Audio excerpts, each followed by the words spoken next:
Alright, tonight we got the Skyline Spartans that are ranked number 4 in state, whereas we have the Lake Stevens Vikings are ranked number 2 in state, going head to head in the Washington State 4A semifinals. Lake Stevens comes in being led by Jacob Eason, quarterback committed to Georgia, who completed this season up to this point, throwing for almost 3,200 yards, 42 touchdowns, and only 5 interceptions, whereas the Spartans are led by their quality quarterback, which is led by Blake Gregory, who this season threw for over 3,200 yards and was only picked off twice with 27 touchdowns. With both coming in with quality quarterbacks, they're also led by quality running backs.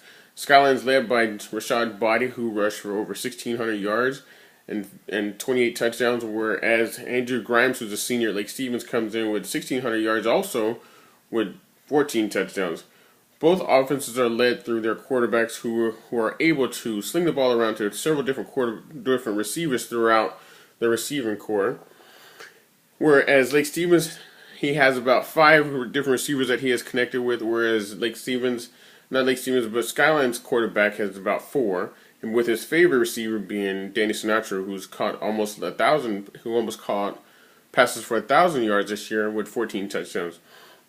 Whereas Lake Stevens quarterback Eason has a core of receivers that he spread the ball around to.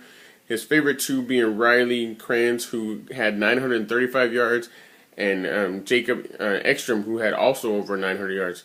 With these 2 quarterbacks, with the quality arms they have, being committed to different D1 schools, puts them in an upper echelon of quarterbacks in the state of Washington.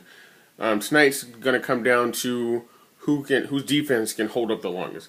Both can sling the ball around. Both can throw the ball.